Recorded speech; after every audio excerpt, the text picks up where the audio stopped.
Year 3, this week we are going to be playing with paper. So this might be a little bit of a long video today because I'm going to show you a whole bunch of different ways that we can build something 3D using paper.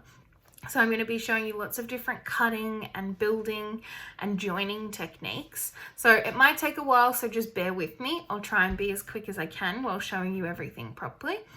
And then once the video is done, I'll also upload photos of all the different joining techniques that we're going to use. So today you are going to need paper, scissors, glue. If you've got it, sticky tape can be helpful as well. I've got colored paper because I'm lucky, but if you don't have colored paper at home, don't stress about it. Just use white paper and you can color it in if you want to, or even something like newspaper works really well as well. You don't need to do this along with me. I'm just going to demonstrate some ways that you can join and play with paper to start off with, and then at the end I'm going to explain what I want you to do today. All right, let's go. Okay, year 3. So I am going to try and show you 10 different ways to manipulate and build and fold with paper.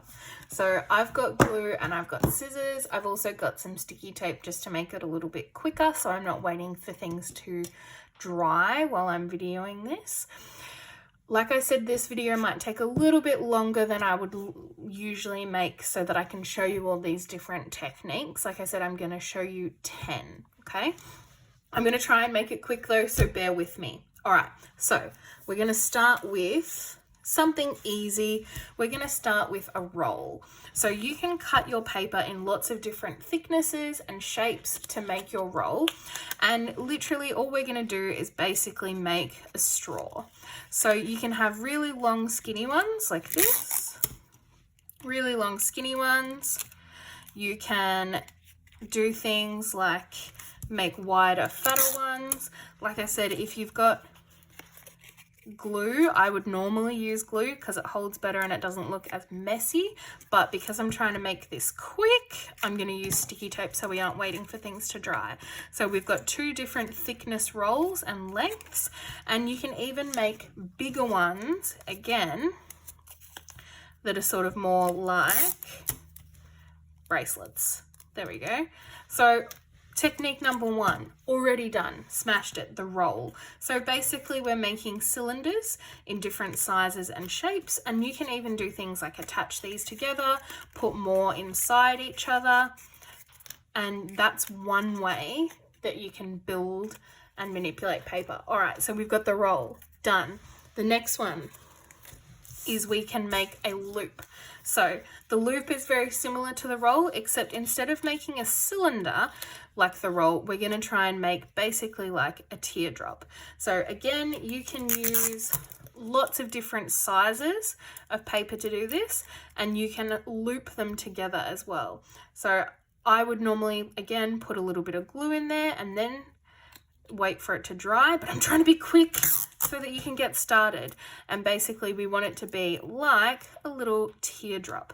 The cool thing about doing this is that you can also just loop them together and make a chain. Okay, so I've got my 2 skinny ones, and we would then loop this one through before taping it so that they do join. And if you make them skinnier, they work really well like paper chains, and they're a little bit more interesting than just making a normal loop. There we go, like the roll. So now I've got number 2, our loop. Easy peasy so far. All right, the next one is really fun. The next one is the fringe. So I've done this one already, and I'm going to show you on this little one what we'll do next with it. So to make the fringe, what you want to do is lots of little cuts that are quite close together. You don't want to go all the way through because otherwise you'll cut through your entire piece and then you'll end up with 2 pieces. So I'm leaving a little section at the end just to hold it all together. Loop, loop, loop, loop, loop, fringe in it all the way to the end And then you can stick this onto other pieces for decoration. You can also manipulate it and twist it, and that becomes quite interesting. Or the other thing you can do, which I was going to do with this long one, is you can then roll it up. Roll in. And then this becomes kind of like a tassel. And that's something really interesting that you can use in your own artwork. It kind of almost looks, it's a bit like a tassel, kind of reminds me a little bit of like a firework. And I like it because it's got lots and lots of different layers to it. So it becomes really interesting texture. So a little bit of tape around. Again, you can glue it. I'm just trying to be quick. And then we can unfold all these to make like a little tassel. So that's 2 things that you can do with your fringe. Number 3, done already. Number 4. Now this is really good for joining things. So this is called making tabs. So you can see on this piece of paper, I've folded it in half and then done the same thing as with the fringe, but with bigger parts. And I've just cut them up to that line. So I'm going to demonstrate on this piece. I'm going to fold about halfway, and then I'm going to grab my scissors. I'm going to cut slightly bigger bits, like maybe about 1 centimeter.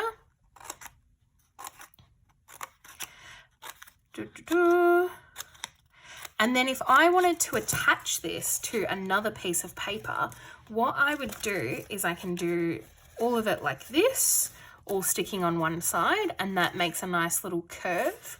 Or I can alternate my little tabs so that one folds one way and one folds the other way. Like that. And then what I can do is I can make heaps and heaps of different shapes and curves. And if I wanted to stick that to my piece of paper, all I would do is put a little bit of glue or a little bit of sticky tape onto each tab to hold it in place. Now this is plastic, so that's not going to work very well. But the little tabs mean that you've got something to stick your interesting paper sculpture onto. That's one way to do tabs. Then with this little one, you can also even do a circle or a tube and do the same thing. So this is really good if you're ever trying to make like a tree out of paper. You make this bit much longer and then you can stick these to the bottom and it's kind of like roots. So there's some different ways that you can use tabs to make it. All right, number 5. This one's pretty easy. We're just going to make some curls. So for this one, you'll probably need either a pencil or a glue stick or something like that.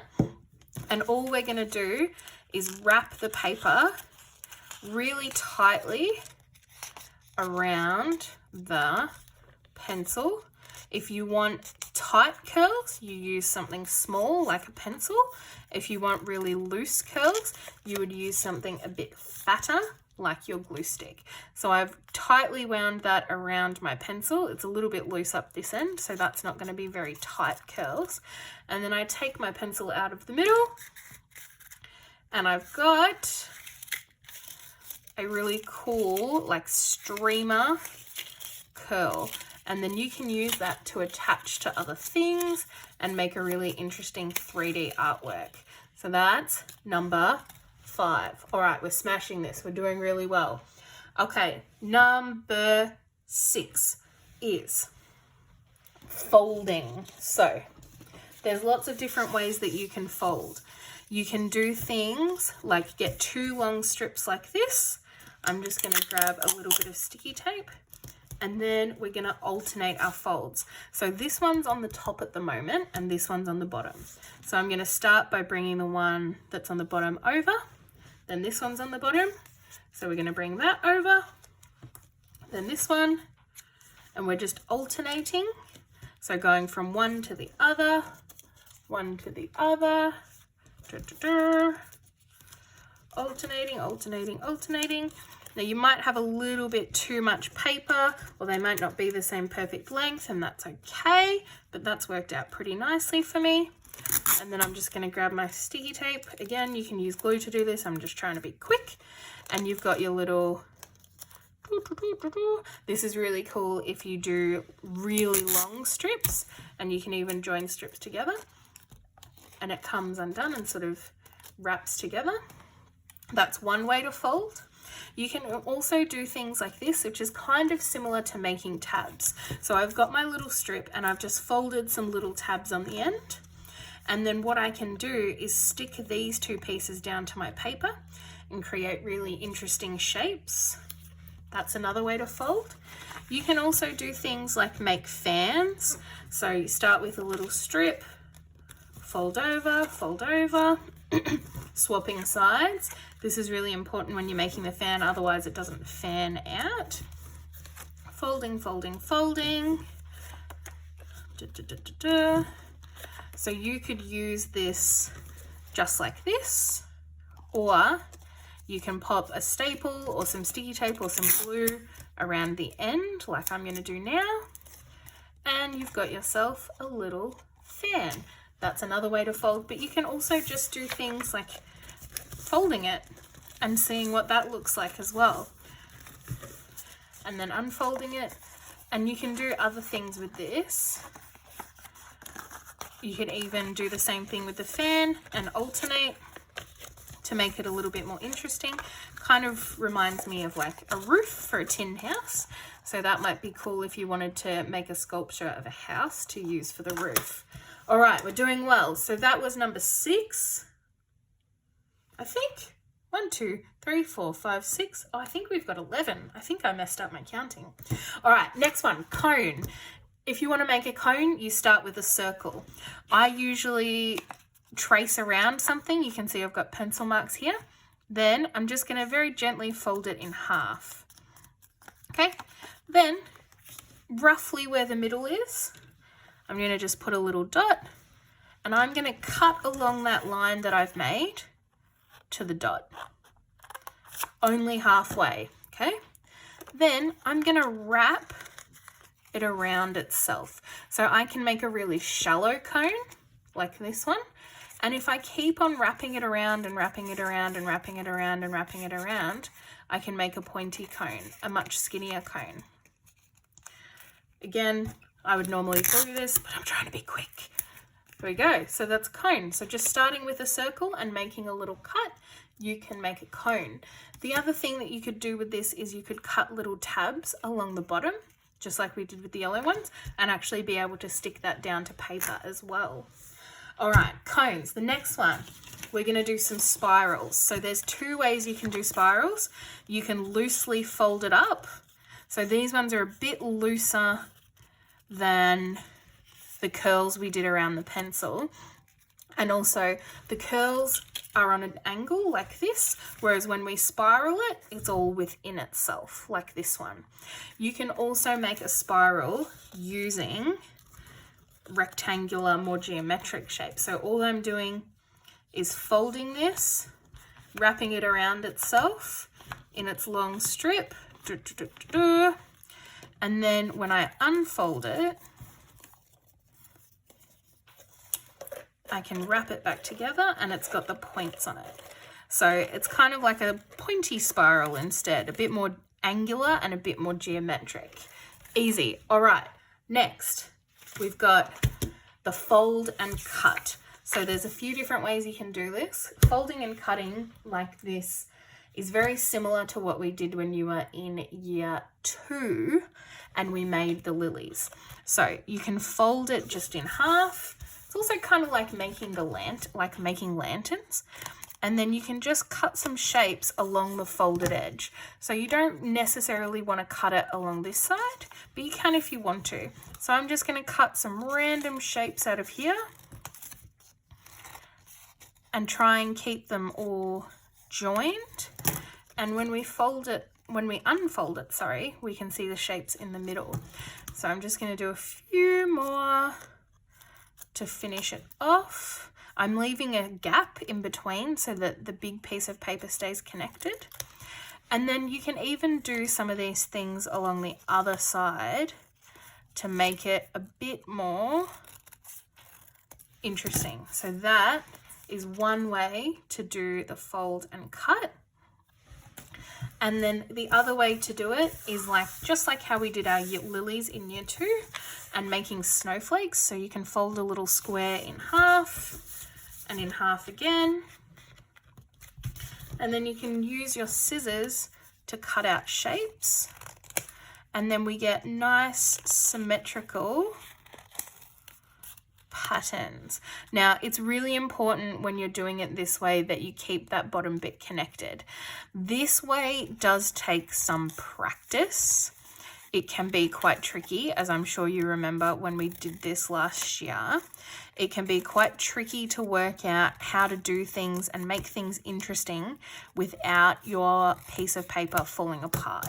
So you might unfold it and it might completely fall apart, and that's okay. You can still use those pieces of paper and they're still really interesting. So there you go, another way to fold and cut. All right, 2 more to go. I think I did miscount. The next one is called an extrusion, and this is actually pretty simple. So an extrusion is, imagine if you were squeezing a shape out of Play-Doh. You ever had those Play-Doh things where you push down on the little person and the Play-Doh pushes through the hair? I might sound like I'm going crazy, but that's a thing, I promise. So this is the same sort of thing. So I'm going to make an extrusion of a square. So I'm going to fold my little piece of paper and I'm making sure I've got a little dangly bit on the end to join it. So I've got 4 folds.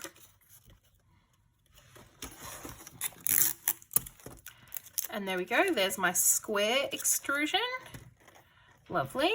And I can do the same thing with a triangle. A little bit to join it at the end. So I've got all my folds and just that little dangly bit so that it's a bit easier to join together. So this is my triangle extrusion, like that. So we've got our square and our triangle, but then you can even do things that are a bit more interesting, like, hang on. Oh, I need some more folds on that one, hang on. And it doesn't matter if you have to fold the same thing a few times. It's not really something that you can notice when you actually put a whole bunch of really interesting shapes and textures together. So now I've got this little interesting star extrusion as well.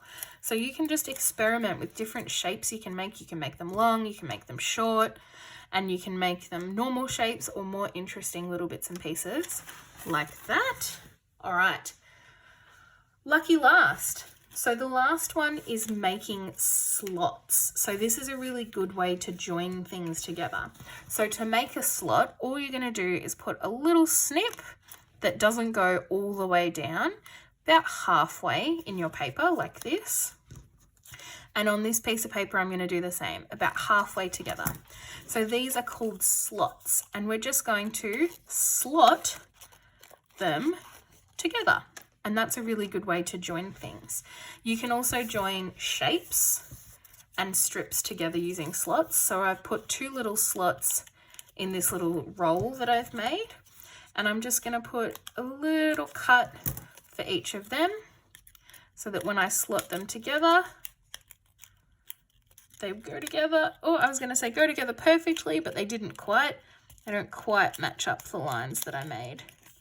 And then they can slot together. So that can be a really interesting way to join things as well. All right, that's it. We've done it. We've smashed it. I do apologize that this has taken a little bit longer than normal, but it's fun and it's worth it. All right, so year 3. I've shown you all those different ways that you can use paper to join and make something 3D. And your task for today is that I want you to make a paper sculpture. It can be of whatever you like. It could be a person, it could be something abstract showing a feeling, it could be using shapes and lines and textures to show an emotion. It's up to you what your sculpture is of, but You can only use paper and scissors and glue and sticky tape to make it, and you need to show me at least 3 of the different techniques I've shown you today. Plus, it has to be 3D. I don't want to see a flat collage. I want to see a nice 3D sculpture. So those are the rules for today. A nice 3D sculpture, you can only use paper, scissors, sticky tape, and glue. And you need to show me 3 of the techniques that I've shown you in this video today in your sculpture. It can be of whatever you like, however you want to show me you can do these things. Have fun. Let's play.